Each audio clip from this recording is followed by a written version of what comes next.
J'imagine, t'aimes bien les omelettes. Tiens, je te casse les œufs.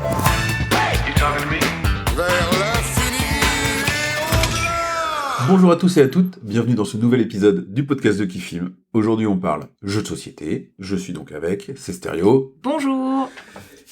Et on revient rapidement sur l'As d'Or, le festival de Cannes qui vient de se terminer. On n'a pas pu y aller, mais on a essayé de prendre les infos au possible et on va parler un peu de la cérémonie de l'As d'Or qui récompense un peu les jeux de l'année. Donc il y avait 3 catégories, il y a une 4e catégorie qui est arrivée cette année, qui est une catégorie initiée.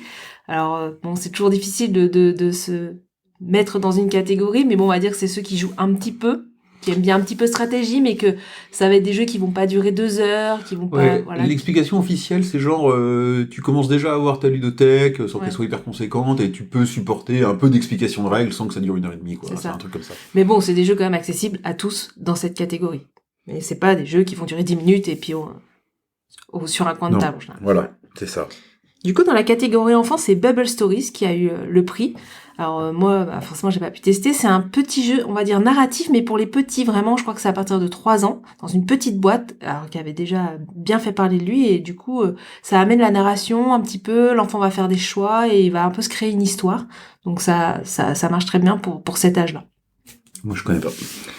Donc dans la catégorie expert, alors là, on en avait parlé dans le on va dire dans le bilan de l'année 2021, c'est Dune Imperium qui a eu le prix et on l'avait mis dans nos jeux qu'on avait loupé un petit peu parce que on n'a pas pu le tester. Donc mais voilà, il a eu le prix de l'expert, donc je pense qu'il va falloir vraiment qu'on Qu'on le teste. remédie à tout ça parce que voilà, il est tellement encensé que Et en il faut le face, tester. il y avait... Il y avait Narak, Ouais. l'univers du Narak, et Iki aussi était dans ma liste, moi, des jeux que j'avais pas pu essayer. Moi j'aurais pas voté pour Narak et j'ai pas testé les deux autres. Donc, Pour un joueur expert, c'est raté. ouais, on perd un peu de notre expertise. Alors, dans la catégorie, du coup, nouvellement apparu les initiés, il y avait donc Living Forest, dont on a déjà parlé, Oltré, dont dont on a parlé, qui était un coup de cœur, et Nouvelle Contrée, qui était plus un ovni, qui utilisait les livres, qui était un peu un Dixit, mais qui utilisait les livres avec des images à mettre en rapport avec les petits paragraphes qu'on lisait dans les livres. Et ça pouvait convenir avec n'importe quel livre. Et c'est Oltré qui a gagné. Et malheureusement, C'est Oltré qui a gagné. je devrais pas dire ça. Non, c'est vrai que moi, nous, on a eu un vrai coup de cœur ici pour Oltré. Et c'est Living Forest qui a eu le prix. Bon, après, c'est un jeu, c'est vrai, au niveau, on va dire, initié, ce qu'on dit aussi un autre terme, c'est familial plus. Ouais, familial. Et c'est vrai qu'il bon, il marche bien, il y a tout qui fonctionne, et Ouais, c'est un mais jeu sauf- qui est agréable à sauf sortir. l'édition. quoi. Moi, je- c'est ce qu'on avait dit dans le bilan. Je trouve que Mais là, c'est l'édition, vraiment elle pêche. l'édition un peu légère, mais par contre, c'est vrai que moi, en termes d'illustration, moi, je le trouvais beau, toi pas trop, mais moi, je le trouvais très beau au niveau des graphismes et des cartes et tout. Donc, moi, je pense que voilà, il mérite quand même son prix. Il coche toutes les cases et il fonctionne bien. Donc, Ouais, c'est vrai que cette catégorie-là, elle est pas évidente. Personnellement, je les aurais pas fait comme ça, mais on m'a pas demandé mon avis. Et ouais, enfin, tu vois, ce qu'on avait dit à l'époque, sorti en même temps. Pour moi, il y avait un The Younger que je trouvais plus sympa, plus joli. Oltré qui est arrivé par la suite. Mm. Ça n'enlève absolument rien à Living Forest, effectivement. non, il y a je pense, c'est les mélanges mécaniques, deck building, stop ou encore qui ont fait que ça fonctionne bien et que ça plaît à beaucoup, quoi. Il fait un... Non, mais c'est un excellent jeu dans tous les cas. Il Et- y avait pas de mauvais jeu là, de toute façon. Non. Et donc, la catégorie principale, on va dire, l'As d'Or, celui qui a reçu l'As d'Or.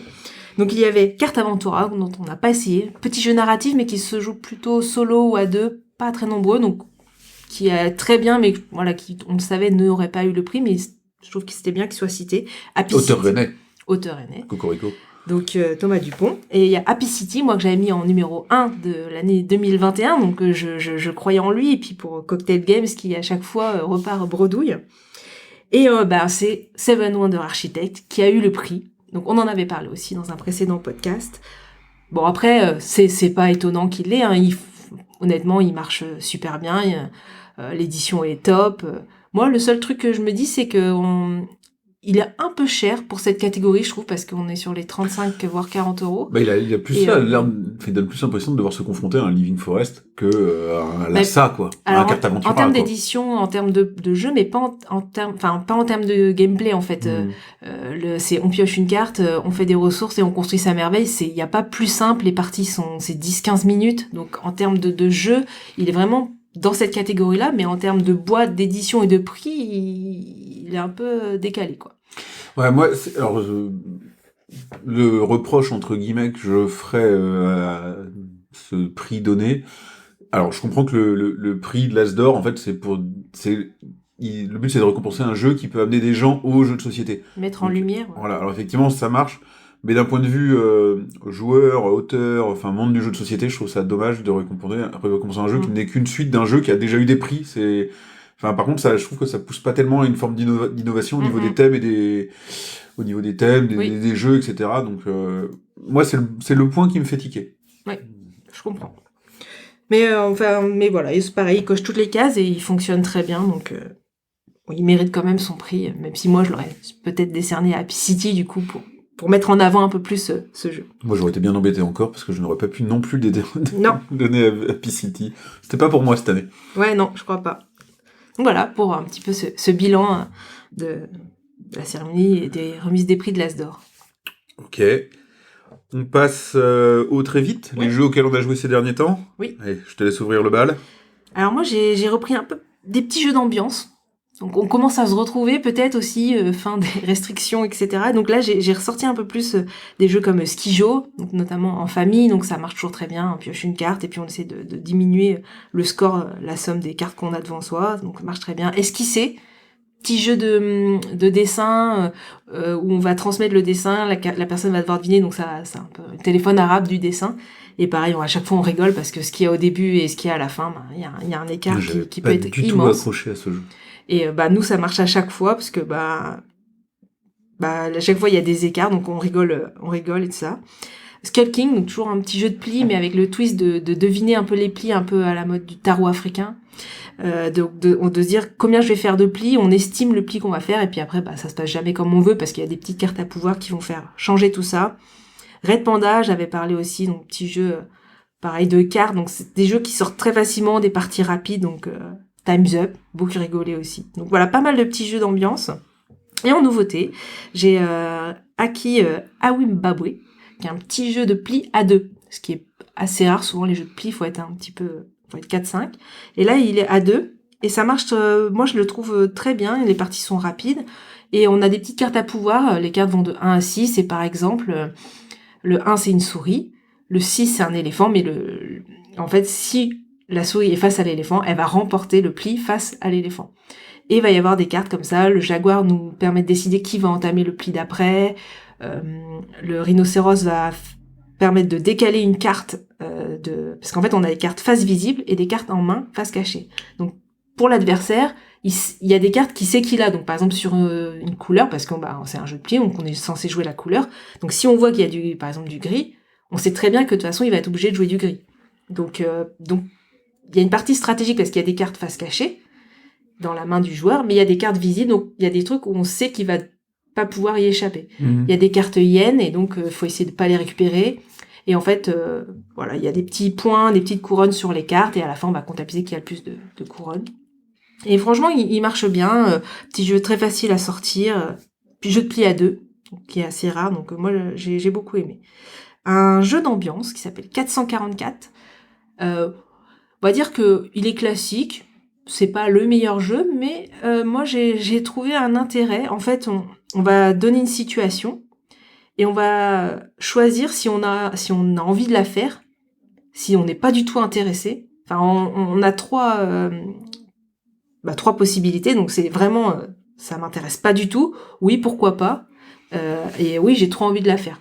Donc par exemple, je sais pas moi, je sais plus ce qu'il y avait, sauter en parachute, je vais dire un truc classique. Mais ça permet de jouer avec d'autres, et en fait, ça va nous permettre d'en apprendre un petit peu sur les gens qui sont autour de la table, mais sans que ça soit intrusif ou cru, ou il peut y avoir peut-être des parce que en version intrusif et cru, il y en a plein des jeux comme ça. Ouais, c'est pour ça, mais moi, c'est pas les jeux qui me plaisent, que ça peut mettre mal à l'aise, etc. Et en fait, celui-là, ça permet d'en apprendre, et du coup, on fait, est-ce que tu as envie de participer à une pièce de théâtre? Et du coup, chacun met le chiffre qu'il doit, de son envie ou pas de faire cette action. Et en fait, on est étonné. Ah bon, t'aimerais trop faire ça? Et en fait, ça permet de discuter, d'échanger de Briser manière. la glace un peu. Ouais, c'est ça. C'est un jeu brise-glace. Tout à fait. T'as dit le bon mot. Et moi, bon, voilà, il est pas exceptionnel, mais en fait, il peut fonctionner à chaque fois. Et ça permet de discuter, d'avoir des sujets un petit peu, puis d'être étonné un petit peu des fois sur des traits de personnalité, sur des choses, voilà, que on pensait pas que les personnes pourraient être intéressées à faire. Comme se faire passer pour quelqu'un, téléphoner et faire des blagues au téléphone. Voilà, des petites questions comme ça. Et donc, je trouvais sympa. Et alors c'est pas vraiment une nouveauté, j'ai testé Paper Dungeon, qui est un roll and write, où on lance des dés, on va cocher pour le jeu, mais en fait c'est un dungeon crawler, donc en fait on va se déplacer dans le donjon, on va essayer de tuer des bestioles, on va récupérer des petits objets, on va pouvoir récupérer des gemmes, et on va essayer va y avoir 3 étapes, et on va se confronter à des monstres dans ce donjon. Et on va pouvoir récupérer une cape d'invisibilité, pouvoir traverser les murs, etc. Donc c'est un jeu qui évolue dans la partie. On va acquérir des pouvoirs, des petits objets, et se confronter donc aux monstres. Et je l'ai trouvé intéressant. Moi, j'ai pas fait beaucoup de parties, donc c'est peut-être pas ça sera pas mon jeu préféré à cocher. J'en fais beaucoup, donc voilà, il restera pas dans mes préférés. Mais j'ai trouvé intéressant. Par contre, il est un peu plus profond. Je trouve un peu plus long. Que d'autres, parce que justement il y a ces 3 monstres, il y a plus de choix peut-être. Donc voilà, c'est pas je pense qu'il est un peu plus complexe que d'autres, et en ce sens, dans le jeu à cocher, moi ce que je recherche c'est plutôt finalement la rapidité, et donc c'est pour ça que moi il restera pas peut-être dans mes meilleurs jeux à cocher par rapport à celui dont je parlerai tout à l'heure, mais il est intéressant, et je comprends qu'il puisse convenir à plein de personnes. Donc c'était pour mon très vite. Ok. De mon côté, moi je vais couper un peu mon très vite en 2 choses. Alors un peu les vieux jeux qui sont pas forcément si vieux que ça, mais qui sont pas des nouveautés, que j'ai ressortis ces derniers temps. Et puis quelques nouveautés quand même. Est ressorti pas mal récemment, Vol de nuit. Alors, pour le coup, qui est pas très vieux, hein, je pense qu'il a 6 mois à peu près, un peu plus peut-être. Au mois de juin. Ouais. On en avait parlé, je crois, dans un épisode précédent. Donc c'est un petit coop. C'est un jeu coopératif. Alors petit, c'est une partie d'une demi-heure, mais on les tient bien en une demi-heure, donc ça c'est cool. Qui est assez facile à prendre en main, où en gros voilà, vous devez traverser les Andes avec votre avion de l'Aéropostale, vol de nuit quoi, à communication limitée. Donc là on l'a ressorti au boulot plusieurs fois d'affilée. J'avais déjà pas mal joué à ce jeu-là quand il était sorti. On y avait beaucoup joué à 2, et là on y a joué que à 4. Et ce qui me surprend, c'est que pour l'instant, à 4, on a tout le temps gagné. Alors qu'à 2, on perdait souvent. C'est vrai. Donc, alors que à 2, t'as 2 cartes chacun. Alors, je vois mal pourquoi c'est plus dur à 2 qu'à 4. Mais pour l'instant, alors soit c'est du hasard, soit on en est là. Ou la maîtrise du jeu. Ouais. Mais je retrouve un petit dynamisme là, à le ressortir au boulot, parce qu'il sort vite, parce qu'on sait que la partie, elle dure une demi-heure. Et t'as des jeux, en fait, en une demi-heure qui n'atteignent pas, entre guillemets, cette profondeur-là. Donc voilà, ressorti avec le plaisir. Est ressorti également Space Explorers. Je pense que celui-là, j'en ai jamais parlé dans un podcast. En gros, c'est un Splendor-like. On est, en gros, voilà, pour l'URSS, on va devoir créer et monter une équipe de spationautes, donc recruter des spécialistes, des scientifiques, pour créer cette équipe-là. Donc on va piocher des cartes et essayer d'atteindre des objectifs, hein, donc à la Splendor. Le jeu est vraiment très beau, avec un design très justement, alors, c'est très d'actualité, hein, guerre froide comme en URSS, etc. Il marche bien, il a vraiment un défaut qui est conséquent, c'est que quasiment toutes les cartes sont uniques, et il y a des espèces de petits rébus en gros dessus qui te disent qu'on font les cartes, mais en fait dans les faits, pour toutes les cartes t'es obligé d'aller vérifier, chaque joueur a une règle, et les cartes sont numérotées, et en gros pour quasiment chaque carte t'es obligé d'aller vérifier son pouvoir, parce que c'est pas clair.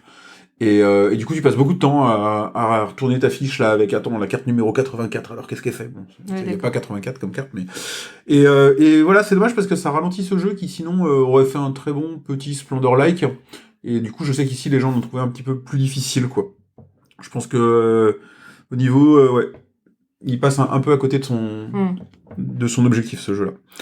On a ressorti également, et alors ça toujours avec un grand plaisir, Subterra, mais bon, c'est un qui sort régulièrement chez moi. Je pense que c'est un des meilleurs coop. Oui. Quasiment, il est fun, il est facile à prendre en main, l'édition est superbe, avec cette possibilité de jouer dans le noir et tout, quoi.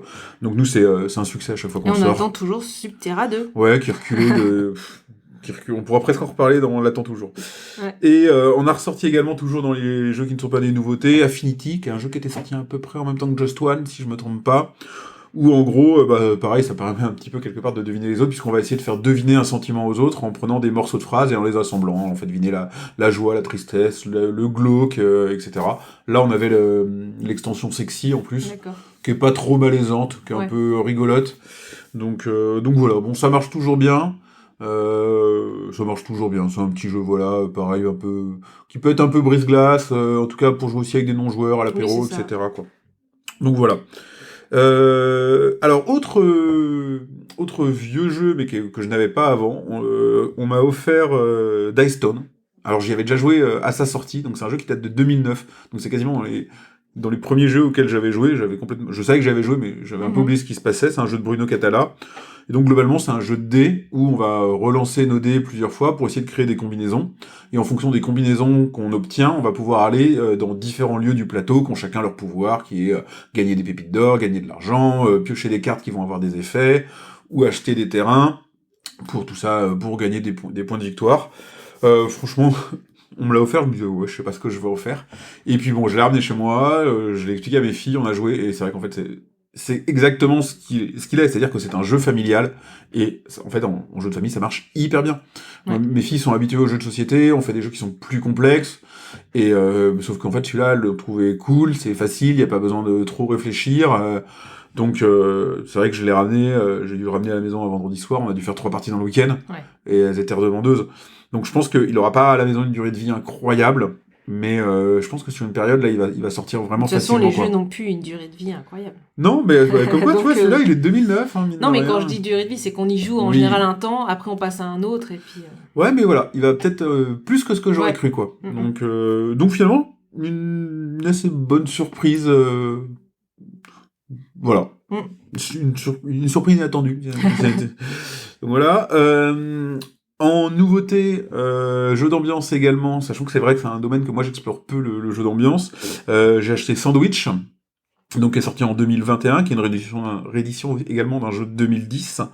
Donc là, dans Sandwich, on va collecter des ingrédients de façon un peu frénétique pour faire les 3 meilleurs sandwichs possibles. Un qui devra respecter un thème qui est donné à tous par le jeu, et un pour notre voisin de gauche et un pour nos voisins de droite. Et le but étant de faire les meilleurs sandwichs possibles. Quand on joue avec nos voisins, on est en concurrence avec les autres voisins de nos voisins, et quand on est sur le thème général, on est en concurrence avec tout le monde.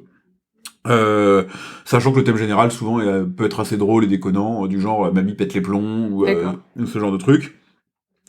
Donc c'est fun, c'est aussi hyper rigolo parce qu'en fait le but du jeu, il y a un petit côté un peu acteur parce que tu crées ton sandwich, puis en fait tu dois le vendre un peu à ton voisin parce que ton voisin il se va proposer 2 sandwichs et les deux t'essayes, oui non mais regarde, moi je te mets des cornichons avec de la mayonnaise et une petite tranche de saucisson, c'est quand même délicieux quoi. Ouais. Alors que l'autre il a un truc complètement différent, fait ouais mais regarde, moi t'aimes la viande, je t'ai mis du magret de canard avec des pâtes et une feuille d'origan, tu fais ok d'accord. Donc tu vends ton truc qui tient de toute façon pas la route, et c'est là que le jeu est drôle, c'est parce que tu te bats quoi pour vendre ton sandwich dégueulasse. C'est un jeu vraiment qui est drôle, si vous voulez un peu le découvrir et tout. La vidéo du passe-temps, elle est vraiment géniale là-dessus, où ils jouent donc dans un resto avec un chef et après ils cuisinent les sandwichs qu'ils ont inventés. Donc voilà, il fait vraiment bien le taf, et pareil, je l'ai fait jouer à des gens qui, quand je l'ai expliqué, m'ont dit oh non, c'est vraiment pas ma cam et tout, et au final, Ils se prennent au jeu. ouais, tu te prends au jeu forcément, à essayer de vendre ton beefsteak un peu, Ouais, là, oui. c'est un peu drôle.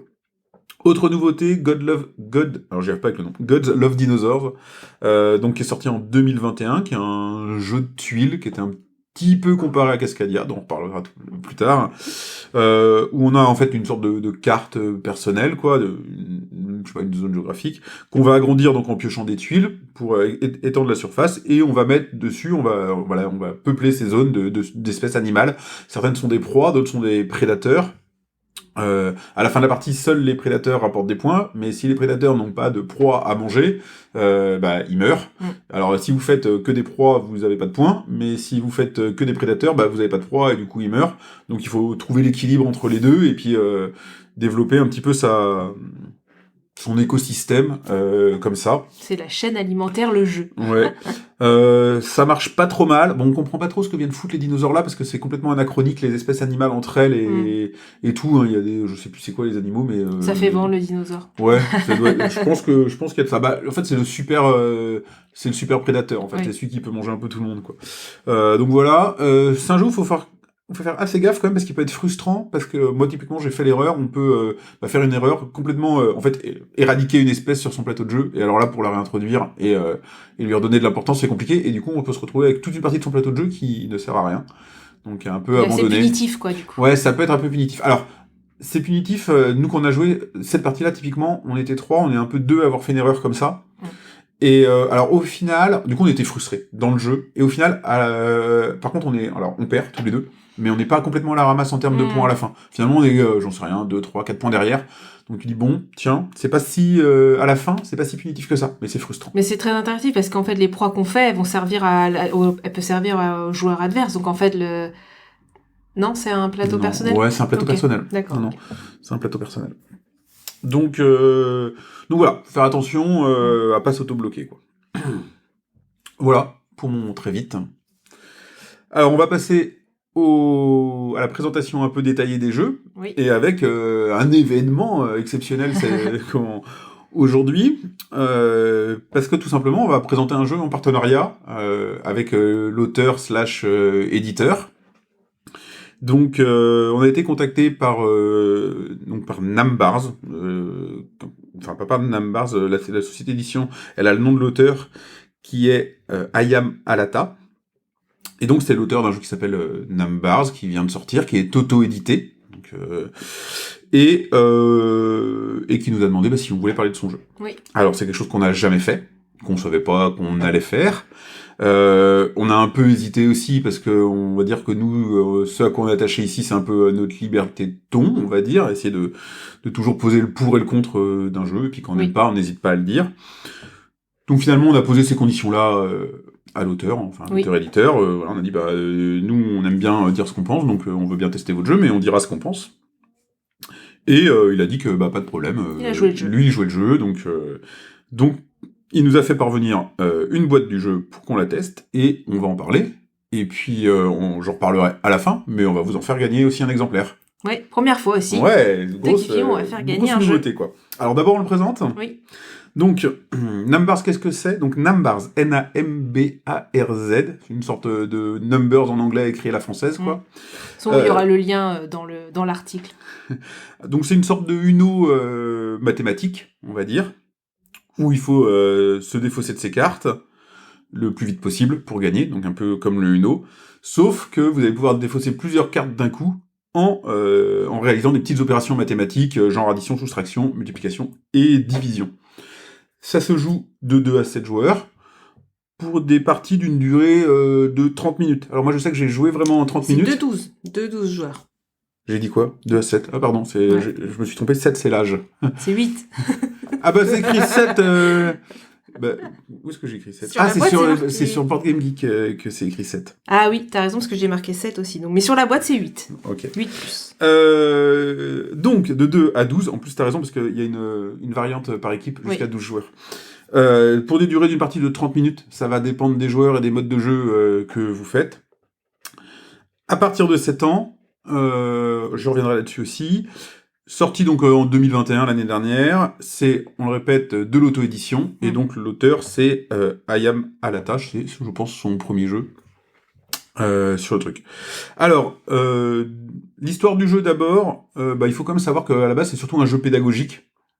Le but c'était d'apprendre un peu le calcul mental aux enfants, et après en fait est venu s'additionner on va dire des petites couches, des petites touches ludiques pour en faire un jeu de société et rendre le truc un petit peu plus fun. Comment on joue?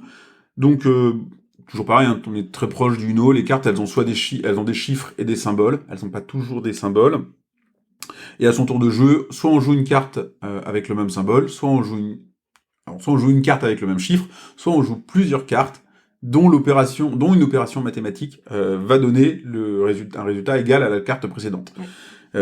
Typiquement, si tu joues un 3 abeille, je peux jouer une carte abeille, je peux jouer un 3, ou je peux jouer 2 cartes, par exemple 7 moins 4, ça fait 3, et du coup, j'ai joué mes 2 cartes. La dernière carte que j'ai laissée sur le haut, c'est le 4, le suivant, il repartira de ce 4-là, quoi. Et donc, on va pouvoir, pour atteindre cet objectif l'objectif, c'est donc de faire une opération, puis la plus grosse possible, pour utiliser le plus de cartes possible, et donc on va pouvoir utiliser les additions, les soustractions, les multiplications, et les divisions. Et donc, comme dans Uno, le premier, quand t'as plus de cartes, tu gagnes un certain nombre de points, le deuxième gagne un peu moins de points, le troisième gagne un peu moins de points. Oui, c'est un jeu de défauts. Ouais, c'est très classique dans ce genre-là, quoi. Donc le twist réside complètement dans le calcul et les opérations qu'on peut faire. Donc faut faire une opération qui va utiliser le plus de cartes possible pour se défausser vite, sachant qu'il faut quand même que avec les cartes que vous avez jouées, ce soit l'opération la plus simple. Oui. Par exemple, je dois obtenir 3, et je pose 3 cartes. Un 3 et un 3. 3 plus 3 plus 3 égale 9. Je me suis débarrassé de 3 cartes. Là, tu vas me dire, non, parce que 3 fois 3, donc seulement 2 cartes, ça fait 9 également. Donc j'ai une pénalité parce que j'ai pas joué la meilleure opération possible. Donc il faut être vigilant à ce que font les autres et à ce qu'on fait soi-même pour obtenir une opération assez efficace. Il y a quelques jokers qui vont vous permettre, après avoir joué, de rejouer immédiatement, ou de changer le symbole. Vous posez une carte abeille, et puis vous dites, c'est plus une abeille, c'est un chat. Je sais plus exactement les animaux qu'il y a. Ou de changer le chiffre, en disant, voilà, on était à 3, maintenant on passe à 7. La partie se déroule en 2 manches. Donc, comme je le disais, en fonction de notre classement dans chaque manche, on obtient un nombre de points donné. On obtient également des points si on fait des coups de maître, ce qu'ils appellent, c'est en gros jouer 4 cartes d'un coup, ou réussir à jouer 5 cartes d'un coup. Et au bout des 2 manches, celui qui a le plus de points l'emporte. Oui. J'ai rien oublié? Je crois pas. Alors, ce que j'en ai pensé moi, donc de Numbers. Le premier point, c'est l'âge. Alors j'ai mis, moi je m'étais basé sur Board Game Geek, donc où c'est mis 7 ans, ils mettent 8 ans. Dans tous les cas, donc moi j'y ai joué avec mes filles notamment, donc ont 8 ans et demi, qui sont en CE2. Donc pas de problème pour l'addition, la soustraction, la multiplication, pour le coup c'était super parce que c'est vraiment ce qu'elles sont en train de travailler à l'école en même temps. Par contre, on a été obligé d'enlever la division. Ah bah oui. Elles l'ont pas encore faite. C'est ce qu'ils disent dans la règle, ils précisent qu'il faut tu l'adaptes à l'âge des enfants et si tu veux, tu peux faire que soustraction et addition. Voilà. Nous, on avait quand même du coup laissé la multiplication. Quand tu laisses la multiplication et que t'enlèves la division, ça crée quand même une sorte de petit déséquilibre dans le jeu, c'est-à-dire que vu que la multiplication elle te permet d'obtenir que des gros chiffres et que t'as pas les divisions, t'as pas la même fluidité, on va dire, quoi. T'es un peu plus limité en termes d'opération. Bon, on adapte et on joue. C'est pas très très grave. Alors au niveau de l'édition, c'est une auto-édition, donc déjà, forcément, il n'y a pas une maison d'édition derrière qui est rodée, qui est machin et tout. C'est une petite boîte, la boîte elle est bien en soi, j'ai pas de reproches à faire dessus. J'ai trouvé que les cartes avec les animaux dessus étaient pas hyper lisibles. Je saurais pas le décrire exactement, mais ça saute pas aux yeux en fait. Les symboles. Alors ils ont voulu mettre des animaux et des trucs pour rendre le truc un peu plus fun et ludique. Ça va quand même un peu plus loin qu'un Uno, mais c'est pas du coup aussi lisible. Alors des fois on est là en train de dire attends, c'était quoi la bestiole que t'as joué là? Ah oui, d'accord.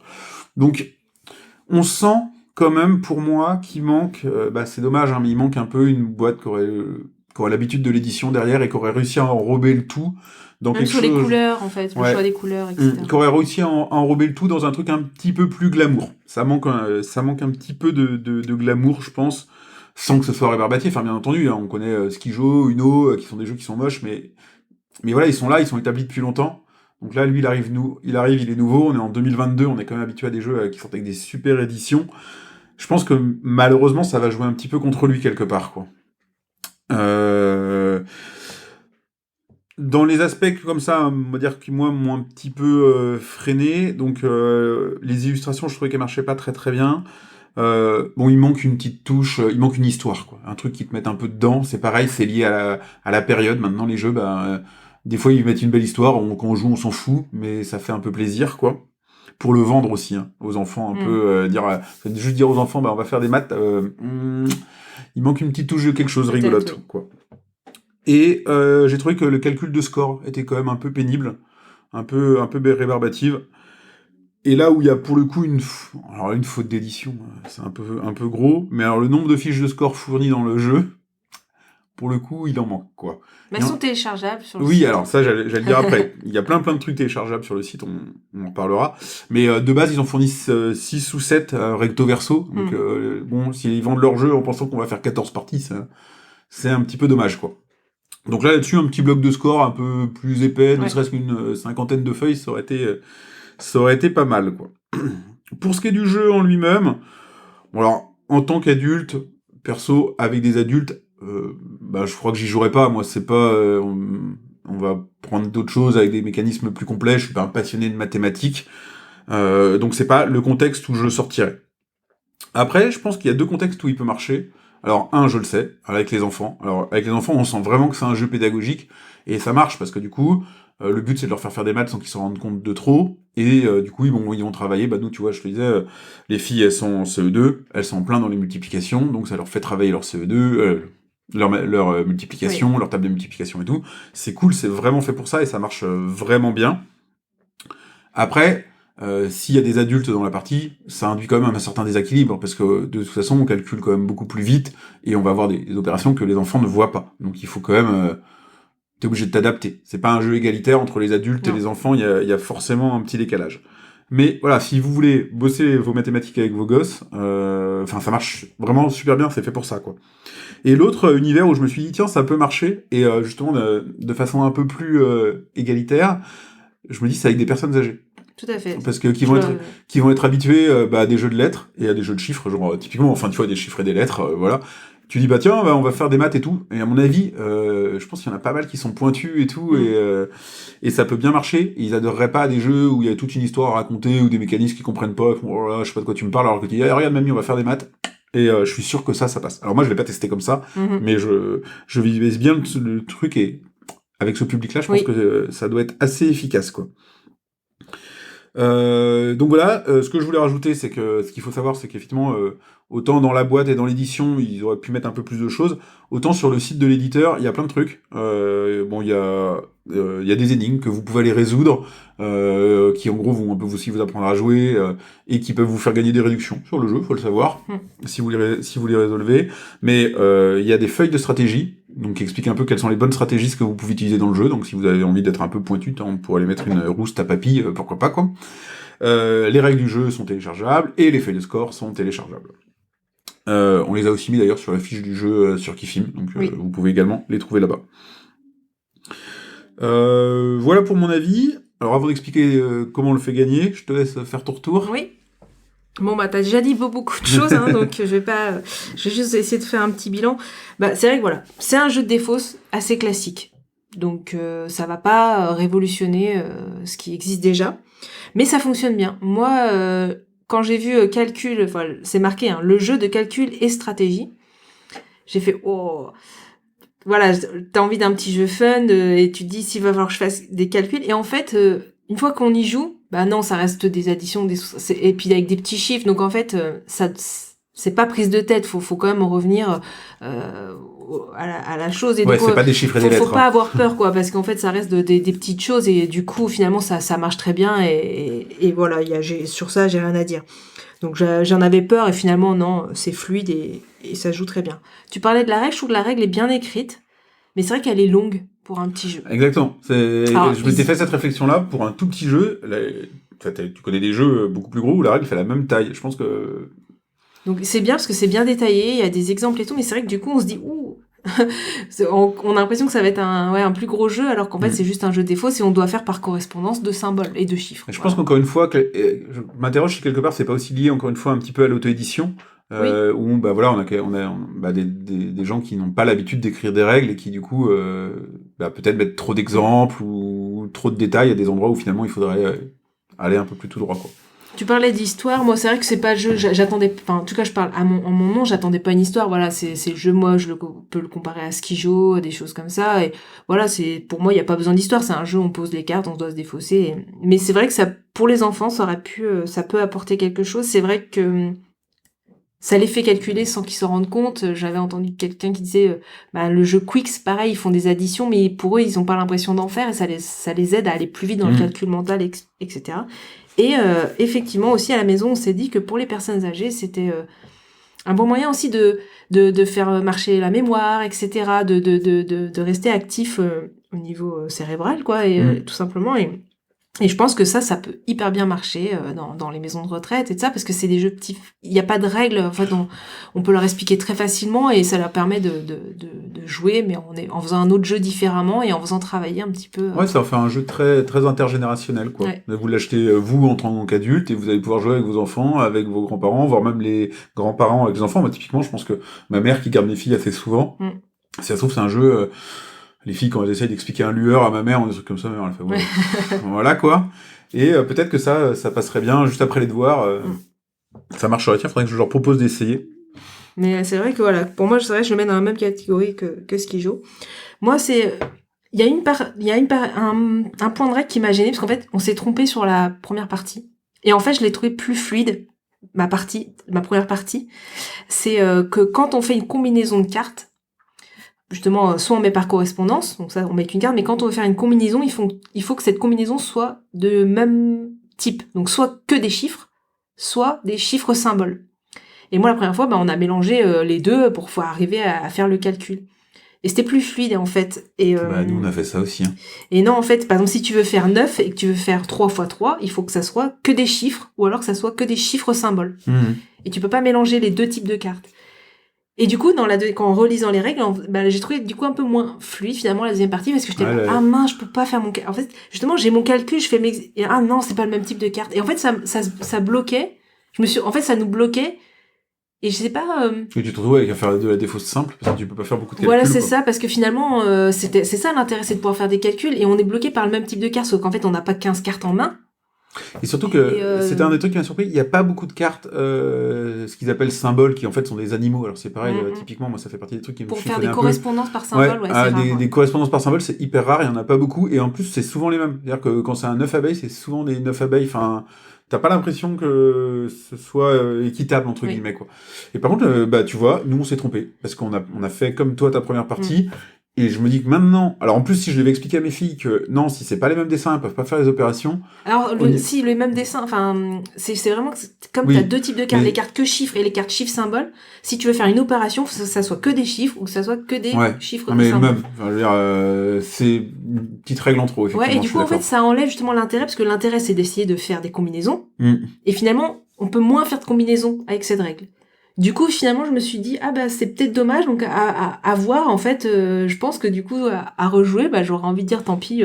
Ah ouais, moi, je me poserais même pas la question, cette règle-là, je l'appliquerai pas. Parce que le but, c'est de faire des combinaisons. Par contre, du coup, ça change beaucoup, là, parce que moi, je comprenais pas qu'il disait une demi-heure de jeu. Et du coup, une demi-heure de jeu, là, avec la règle que moi j'ai fait, des fois, les manches, c'est 3 minutes à 2, parce que tu poses, clac. Et c'est fini. Donc, je trouve que ça le dynamise aussi, en fait. Ça par contre, moi, mes parties, elles ont vraiment duré une demi-heure, mais j'ai pas joué à moins de 4. Ah oui. J'ai fait plusieurs parties, mais on était chaque fois 4, 5 ou 6. D'accord. Donc, bon. Mais c'est vrai que du coup aussi, je trouve que la règle du coup forcément rallonge, parce que du coup on peut pas faire beaucoup de combinaisons avec, sinon il faut beaucoup de cartes. Encore une fois, typiquement, et j'essaye de pas le dire, je pense vraiment pas mal. Je pense que c'est un petit défaut de l'auto-édition et de pas voir qu'il y a une règle en trop et tout, parce qu'on le sait tous. En plus, moi je m'y suis frotté. Quand on crée des jeux, on a tendance à mettre trop de règles et pour le fluidifier, il faut épurer ces règles-là. Et voilà, peut-être que typiquement c'est le genre de petites choses où le jeu il manque un petit peu d'expérience de vie, quoi. En fait, ça le dynamise et ça, justement, accentue cette histoire de faire des combinaisons plus facilement. Et puis ça le rend plus fluide, je suis d'accord, ça va accélérer les parties, et vu que, En tout cas, la base est bonne, et c'est vrai que moi, j'avais un peu peur du calcul, et finalement, ça fonctionne bien, et voilà, c'est des petits jeux de défausse de calcul, et ça marche toujours quand tu dis intergénérationnel. Globalement, ça reste quand même une bonne surprise. Oui. Moi, c'est ce que tu disais, moi, tu me dis un jeu de calcul, j'ai envie de te dire, c'est pas trop ma came, je suis pas fan de maths, et j'appréhendais un peu de le sortir. On l'a sorti directement à 6, la première partie, donc avec 3 enfants et 3 adultes, et en fait, on en a mis une deuxième direct derrière, et on a rejoué un petit peu après, on dit, en fait, ça sort facilement, c'est rigolo, voilà, faut le prendre pour ce qu'il est. Tout à fait. Et surtout, voilà, une vraie réussite, je pense, au niveau pour les enfants, au niveau du passage des maths, et un petit côté intergénérationnel. Alors voilà, c'est pas nécessairement ma came, mais c'est bien ciblé, quand même. Et du coup, vous pourrez nous donner votre avis, parce que, en tout cas, une personne, parce que du coup... On va le faire gagner. On va le faire gagner. Alors comment on va le faire gagner? Bon, on va faire un petit concours réseaux sociaux classique. Donc c'est en partenariat, on l'a dit avec l'éditeur. Donc c'est l'éditeur Qui vous l'enverra. qui vous enverra la boîte directement. Donc pour participer, tout simplement, en gros sur tous nos réseaux sociaux. Donc on est sur Facebook, Instagram, Twitter et YouTube. On mettra des liens dans les descriptions. Vous laissez un commentaire pour ce qui est des réseaux sociaux sous le post qu'annonce le podcast.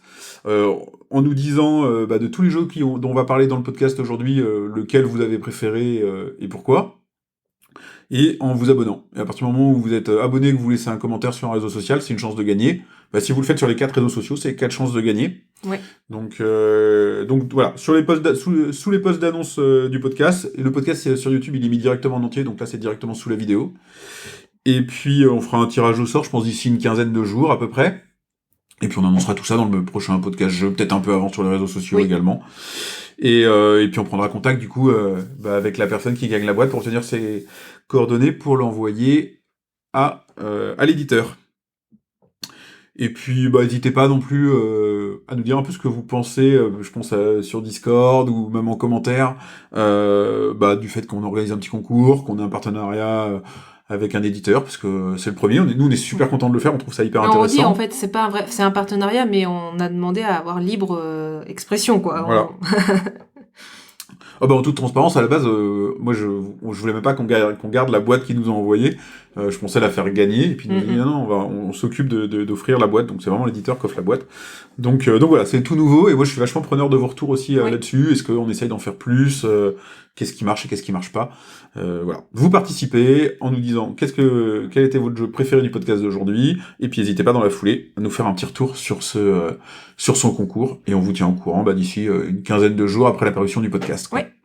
Alors c'est Stéréo, tu nous présentes un des jeux, une de tes nouveautés? Une des nouveautés, c'est Locomomo. Donc c'est un jeu qui se joue de 1 à 4 joueurs à partir de 8 ans. C'est Léon et Lénie Liu et sont les auteurs, et Aisha Lee pour l'illustration, et il est édité chez Blam. Donc en fait c'est un mystérieux appareil photo qui a été découvert dans la forêt de Locomomo, et ils vont organiser un concours de la meilleure photo pour savoir qui va gagner cet appareil. Donc il y a une petite histoire quand même autour, t'en parlais tout à l'heure, donc une petite histoire, et c'est un jeu, on va dire, de pose de tuiles et d'agencement. Donc en fait ça se joue en 6 manches, donc c'est rapide. Il y a 2 phases. Il y a une phase où on va récupérer des tuiles animales sur un plateau commun, et ensuite on va les placer sur un plateau personnel. Donc sur ce plateau central, il va y avoir, donc je vais expliquer les 2 phases. Le plateau central, il y a 4 pôles où il va y avoir 4 tuiles. Il y a 5 types d'animaux. Il y a les lapins, les léopards, ce qu'on avait dit que c'était des chats, mais c'est des léopards, les aigles, et voilà, à chaque fois on en oublie, il y a l'ours et le petit piou-piou qui est le canard, qu'on a appelé piou-piou.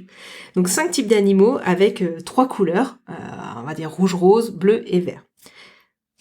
Comment ça marche? Donc déjà, pour récupérer des tuiles, on va utiliser le déplacement d'un animal. Chaque animal se déplace d'une manière, donc soit il avance sur le pôle suivant, soit il y a un animal, il recule, il y a un animal qui va en diagonale, et il y a un animal qui reste statique, et lui, le piou-piou, il rejoint, voilà, l'ours est statique, et le piou-piou, il rejoint le prochain piou-piou, donc ça peut être le pôle numéro 3 suivant.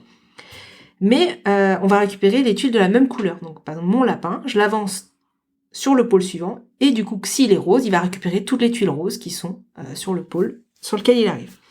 Une fois qu'on a récupéré nos tuiles, on va les agencer sur notre plateau pour faire la plus belle photo. Et en fait, on va avoir des lignes, des colonnes. La première ligne, il faut mettre que des animaux différents pour scorer le plus. La deuxième ligne, il va falloir faire le même animal pour scorer le plus. Et ensuite, ça va être 2 lignes où il faut faire des paires, mais des paires en colonne. Et ensuite, la dernière ligne, si on met le 3e, on fait un brelan, là, on va scorer aussi. Donc, tout simplement, voilà, il faut essayer d'agencer au mieux.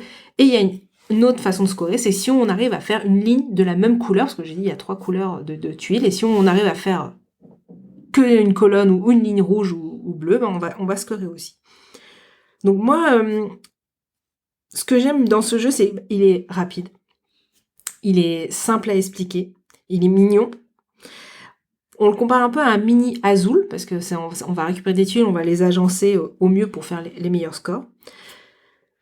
Le petit reproche que j'aurais à faire, et c'est vrai que moi j'ai beaucoup joué sur BGA au début, donc Board Game Arena, donc en ligne, et je m'en étais pas rendu compte, mais en fait en vrai les tuiles elles sont petites, donc sur l'ordinateur on s'en rendait pas compte, et c'est vrai qu'en vrai elles auraient mérité d'être un chouille, parce que le plateau personnel finalement il est pas très grand, mais il y avait la place pour les faire un peu plus grandes les tuiles, pour voir même mieux l'illustration, etc.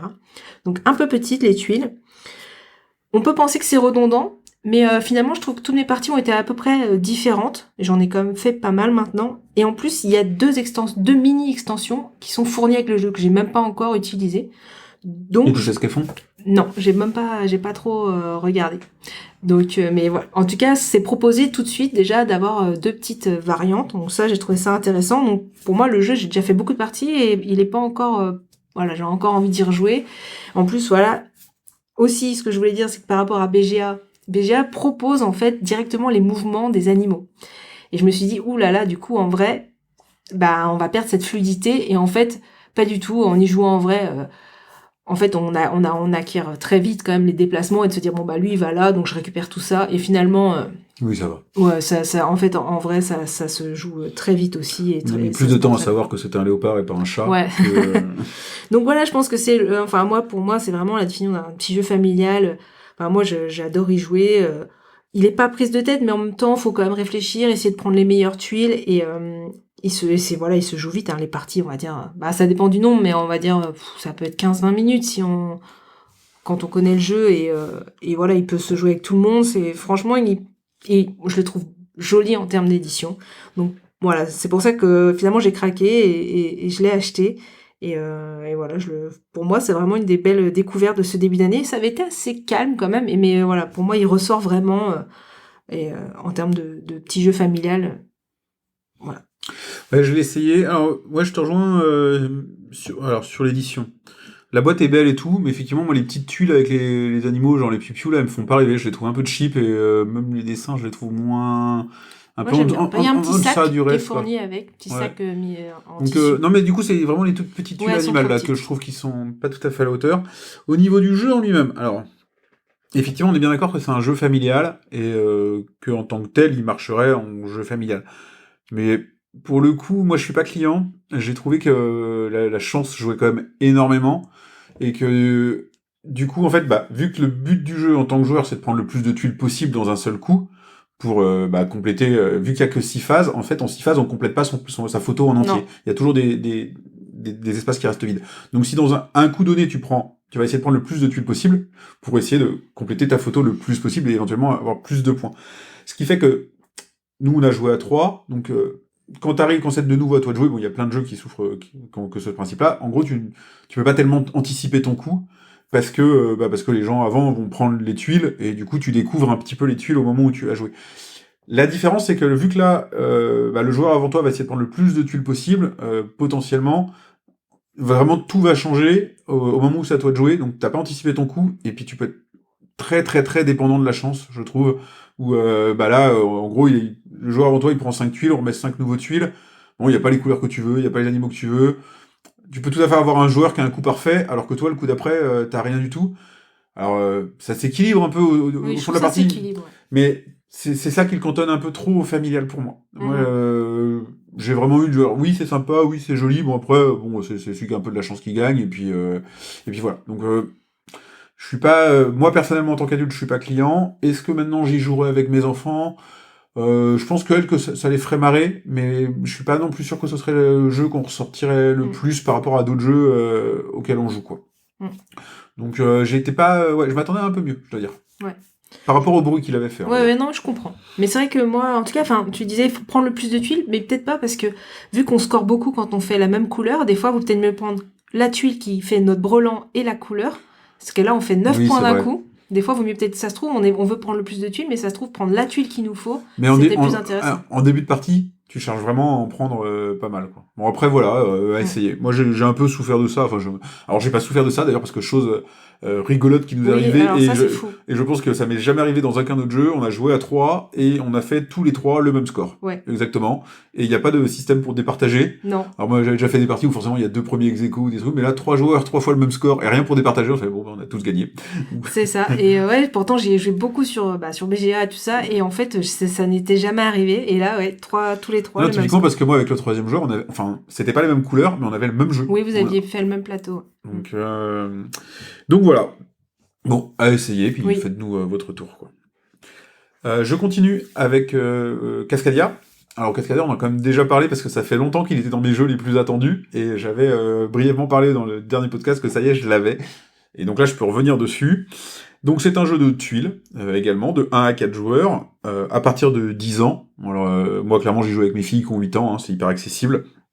C'est sorti en 2021, dispo en 2022 en France, chez Lucky Duck Games. C'est un jeu de Randy Flynn, c'est son premier jeu connu, et illustré par Bess Sobel, qui est l'illustratrice de Wingspan, de Viticulture, de Calico.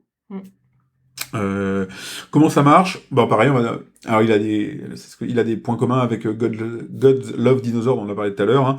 On va créer un écosystème en piochant des tuiles qu'on va placer à côté des tuiles qu'on a déjà placées, en essayant de faire matcher le plus possible les paysages entre eux. C'est une façon de scorer. Et quand on pioche une tuile, on pioche toujours un animal qui vient avec, qui va pas forcément avec, mais qui vient avec. Donc on place la tuile et après on va placer l'animal sur cette tuile-là, mais ou sur n'importe quelle autre tuile où l'animal a le droit d'aller, puisque toutes les tuiles n'acceptent pas tous les animaux. Donc on va avoir des bus, des wapitis, des ours, des saumons, des renards, et on va essayer de créer un petit écosystème comme ça, en respectant des objectifs qui sont communs à tous. Un objectif par pas tellement un objectif, c'est une façon de scorer par espèce animale. Donc les ours, il faut qu'ils aillent ensemble, ils aiment bien. Les aigles, c'est des solitaires, donc il faut qu'ils aient pas d'aigle à côté d'eux. Les renards, c'est des chasseurs, alors il faut qu'ils aient plein de bouffe autour d'eux, etc. Donc on va reproduire un petit peu des schémas qui sont proposés par les méthodes de scoring, quoi. Donc à notre tour, un petit peu à la welcome, on va dire, on sélectionne, en fait, on a 4 propositions qui sont une tuile et un animal, et on sélectionne donc un ensemble tuile-animal. On peut pas prendre une tuile à un endroit, un animal à un autre, non, on prend 2 qui vont ensemble. Par contre, on les prend vraiment, à la différence de welcome, et on en remet des nouveaux pour le joueur suivant. Donc on sélectionne ça, on place sur notre jeu, ainsi de suite, ça dure 20 tours, et à la fin de 20 tours, on va regarder celui qui a le mieux respecté les schémas proposés par le scoring, celui qui a fait les plus grandes étendues continues d'un paysage donné, donc montagne, mer, sable, marécage, je sais pas trop. Et voilà, on calcule le score du tout. C'est à peu près tout. Donc moi, mon avis, déjà c'est une super édition. Ils ont bien bossé le truc. Donc tous les jetons des animaux sont en bois, fournis dans le petit sac qui va bien pour faire la pioche. Les tuiles qu'on va passer pour créer son écosystème sont vraiment épaisses et quali. On n'a pas du tout peur de les abîmer. Ça se prend hyper bien en main, il n'y a pas besoin de grosses explications. Les objectifs, ils se comprennent bien, parce que tout est dessiné, toutes les cartes sont jolies aussi, donc vraiment, on le prend vite en main et on joue facilement. Donc, à mon avis personnel, alors moi j'ai vraiment bien accroché. Je trouve que le jeu, il offre une super rejouabilité. De 2 aspects, parce que les objectifs, on peut les changer, etc. Mais aussi parce que l'aspect scoring fait que c'est le genre de jeu où, en fait, on joue, certes, on peut jouer un peu pour embêter les autres, pour essayer pour pas qu'ils fassent un objectif ou l'autre, mais on joue aussi vachement pour soi, et la partie d'après, si on prend les mêmes objectifs, on va vouloir faire un plus gros score. Donc ça, j'ai trouvé que ça marche vraiment bien. Une autre qualité du jeu qui est dans l'édition, c'est qu'il a un mode solo qui marche hyper bien. Il marche vraiment bien en solo, ce jeu. Et si vous voulez tester d'ailleurs cette version solo, elle est accessible en ligne gratuitement. Alors c'est toujours les mêmes objectifs, mais bon, ça vous permet de bien tester le jeu. Moi, clairement, j'avais beaucoup joué sur le net à la version solo avant de l'acheter. Et pour le coup, c'est un achat que je regrette pas du tout. Le jeu marche également très bien à 3 et à 4. Je le trouve un peu moins intéressant à 2. Parce que, en fait, si les tuiles, y a un mécanisme qui permet de changer les animaux qui sont proposés à la pioche, mais pas les tuiles. Or, si les tuiles intéressent aucun des 2 joueurs, en fait, elles vont pas se renouveler. Donc forcément, si on est 3 ou 4, vu qu'il y a plus de gens qui piochent, ça se renouvelle plus.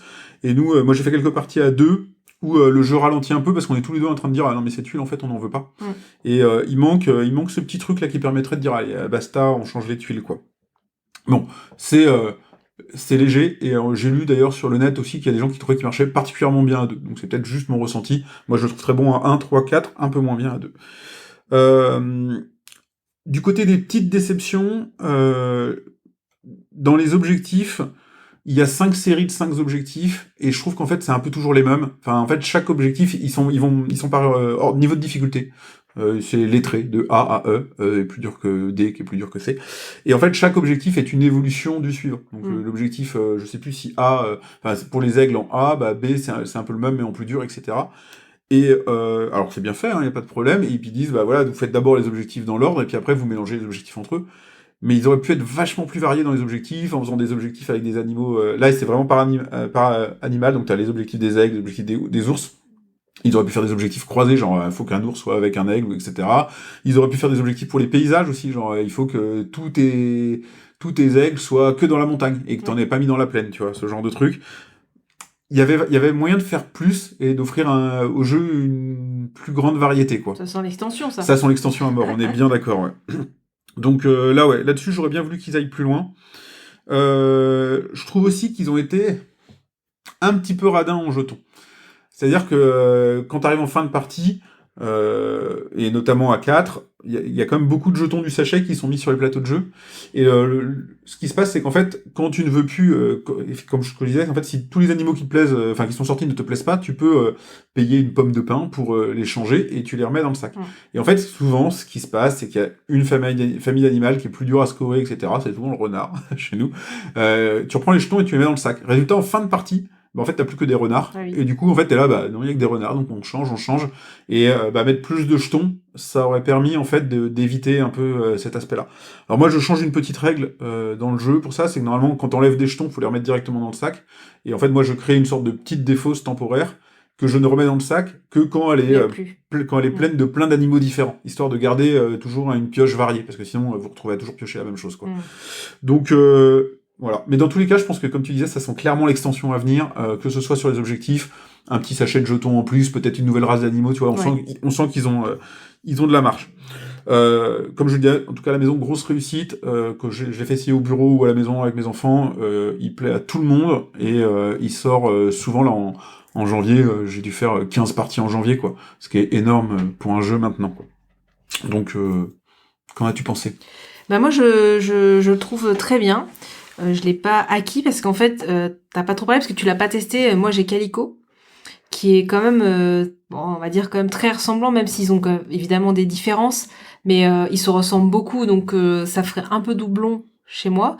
Même si peut-être au final que je préfère Cascadia, parce que dans Calico, on est un peu bloqué parce qu'on a un plateau qui est fermé, donc on est obligé de mettre ses tuiles dans ce plateau fermé. Alors que là, finalement, le plateau est plus ouvert, donc on peut changer plus facilement tu peux avoir des formes de paysages en longueur, en carré. Et tu peux du coup changer peut-être plus facilement la stratégie si finalement les tuiles sortent pas ou quoi. Alors que dans Calico, alors il y en a qui trouvent Cascadia plus casse-tête. Alors moi je trouve Calico plus casse-tête parce que justement on est bloqué en fait une fois qu'on a commencé une stratégie, soit on laisse tomber mais du coup on fait pas de points, soit on se maintient dessus mais du coup je le trouve beaucoup plus casse-tête. Il faut que j'aille ça avec ça, faut que mon tissu aille avec ma tuile, avec mon motif et tout, la couleur. Donc je le trouve moi, en tout cas, Calico plus casse-tête pour la comparaison. Mais par contre, c'est vrai que Cascadia, j'ai pas de reproche particulier à y faire. Il marche bien, il est beau, et si j'avais pas Calico, il serait sûrement chez moi. J'enchaîne avec le Murmure des feuilles. Donc c'est un roll and write. Il se joue de 2 à 6, à mettre 8 ans. Et c'est Paolo Mori, l'auteur. Il a fait aussi Augustus. Il a fait, j'en avais parlé de Fairy Tales Inn, Blitzkrieg aussi. Et c'est paru chez Yellow. L'illustration, c'est Ellie Jagger. Donc en fait, c'est au fil des saisons, la forêt va se transformer sous nos yeux. Ça, c'est pour le pitch. Donc comme j'ai dit, c'est un roll and write. Donc on va lancer les dés, 2 dés, et on va regarder ce qui se passe sur notre petite grille, et donc observer la nature. On va avoir avec ces 2 dés 2 chiffres qui vont de 1 à 4, et on va faire du coup, sur notre feuille, en fait, qui a un quadrillage, on va dire, on a plein de petits carrés, et de ces chiffres, par exemple, si on a un 2 et un 3, on va faire un rectangle avec soit horizontalement ou verticalement 2 cases et 3 cases. Et de là, dans ce carré, il va y avoir des petits objets en fonction des saisons, parce qu'il y a 4 fiches dans ce roll and write. et on va pouvoir cocher un symbole de ces fiches. Chaque fiche va scorer d'une certaine manière. Donc on a l'été où il y a on va avoir par exemple je vais prendre l'hiver, on va avoir des petits renards polaires, on va avoir des flocons, on va scorer en fonction de la nature. Au printemps, il va y avoir des papillons, des petites choses comme ça. Donc je trouve que niveau illustration, ça reflète assez bien la saison, ce qu'on peut faire. Le scoring va s'adapter aussi en fonction de ce qu'on va avoir. Donc par exemple, on va compter le nombre d'arbres qu'on aura entourés, ce qui fera un point. Il y a des éléments qui iront par paire. Donc si on a une paire, on scorera en fonction si on arrive à avoir les 2 objets. Et donc ça apporte comme de la diversité d'avoir ces quatre feuilles de score. En plus ça diversifie au niveau illustration, même si ça reste une petite grille. La fiche est petite, donc les petits quadrillages sont quand même petit, ce qui est dommage, ce qui en fait un jeu transportable, mais par contre au niveau illustration c'est un peu petit, même en bas pour le scoring. Au niveau de la lisibilité, c'est pas facile. Moi en fait je le trouve, c'est un peu je l'ai entendu, c'est un peu le jeu à cocher du moment, c'est-à-dire qu'il sort facilement, il sort pas mal en ce moment, jusqu'à que sûrement un autre le remplace dans ce type. Mais en tout cas voilà, moi ce que je lui trouve l'avantage par rapport aux autres, et notamment à Paper Dungeon, que je parlais au début du podcast, c'est que il est très rapide à sortir. On joue en simultané, on lance les dés, chacun sur sa feuille entoure, fait son petit rectangle, choisit le symbole qu'il veut dans ce rectangle, jusqu'à que quelqu'un décide d'arrêter le jeu parce qu'il peut plus faire de rectangle. Et là, on compte les points. Donc, c'est vraiment facile à sortir. Et ça, du coup, on peut jouer partout. On peut jouer dans le train, dans l'avion, parce qu'il n'y a qu'une feuille et 2 dés. Donc, un peu comme Trek 12. Mais je le trouve un peu plus joli et un peu moins... Trek 12, il est quand même un peu calculatoire. Là, il est un peu plus, je trouve, poétique, et il est assez reposant, parce qu'on on joue chacun quand même dans son coin. Donc, en fait, on va pas être stressé par la stratégie. Donc, en ce sens, moi, j'aime bien. C'est simultané, comme je l'ai dit, et rapide. Donc voilà, le seul petit bémol, comme je l'ai dit, pour moi, c'est le quadrillage et la lisibilité qui est un peu petite. Et peut-être, en long terme, c'est répétitif, mais bon, comme il y a 4 feuilles, il y a quand même du choix. Je pense qu'au niveau rejouabilité, ça va le faire. Donc voilà, c'est vraiment, pour moi, un bon petit jeu, et c'est le jeu qui sort peut-être le plus en ce moment. Ouais, moi je l'ai essayé. Alors effectivement, le seul reproche que je lui ferais, c'est vraiment, alors au niveau de l'édition, la taille. Alors, à la limite, la taille des dessins, c'est pas très très grave. Mais alors effectivement, la taille de la zone de scoring, si vous êtes bigleux, vous passez complètement à côté, c'est mort. Hein. C'est vraiment très limite, quoi. Enfin, il y a des petites cases, en fait, tu peux même pas les cocher. Si t'as un feutre un peu gros, tu fais juste un point sur la case, parce que tu peux pas cocher, quoi. Ouais. Donc moi, je suis pas bigleux, j'ai quand même des lunettes, et vraiment, j'étais là, genre, mais je vois rien, en fait. Donc bon, c'était le soir, et moi, le soir, je vois plus rien. Mais quand même, j'ai trouvé ça gênant. Pour le reste, alors moi, que ce soit le roll and write du moment, ou autre, en fait, pour moi, c'est juste un roll and write. Effectivement, je trouve que c'est un peu ce que tu disais, hein, quelque part, un roll and write remplace juste le précédent. C'est comme dur de renouveler le genre. Après, voilà, moi, personnellement, si on met Welcome de côté, qui est un flip and write, je n'ai que vraiment tréfuté en roll and write, et j'ai jamais senti le besoin d'en acheter un autre. Celui-là, je fais une partie, je dis, ouais, c'est rigolo et tout, mais voilà, j'ai pas besoin d'en faire une autre tout de suite. Alors, si tu me le prêtais, oui, je ferais une partie avec mes filles, mais c'est pareil, tu vois, je on ferait 1 ou 2 parties. Ouais, j'en achète pas à cause de ça. Je pense que sinon tu passes juste ton temps à les remplacer. Alors faudrait, ou alors voilà, les acheter d'occasion, les revendre d'occasion au fur et à mesure des sorties. C'est pas un style dont moi je suis fan. Effectivement, celui-là, il a un petit côté peut-être plus facile à transporter. Oui. Quoique je suis pas sûr que 2D dans un avion ou dans un train soit très pratique, mais c'est plus pratique qu'un Welcome. Avec une petite boîte, on les lance. Ouais. Donc voilà, bon, sympa, mais ça reste pour moi malheureusement qu'un roll and write. Je comprends. Ok, donc c'était le murmure des feuilles. Tout à fait. On finit avec le gros dernier. Le gros. Alors le gros pas si gros, du coup. Quand même. On va parler de Terraforming Mars Expedition to Ares. Ouais. Donc la version, c'est Terraforming Mars, le jeu de cartes, en fait, hein, globalement. C'est déjà un jeu de cartes, mais bon. Oui. Sans plateau. Ouais, c'est voilà.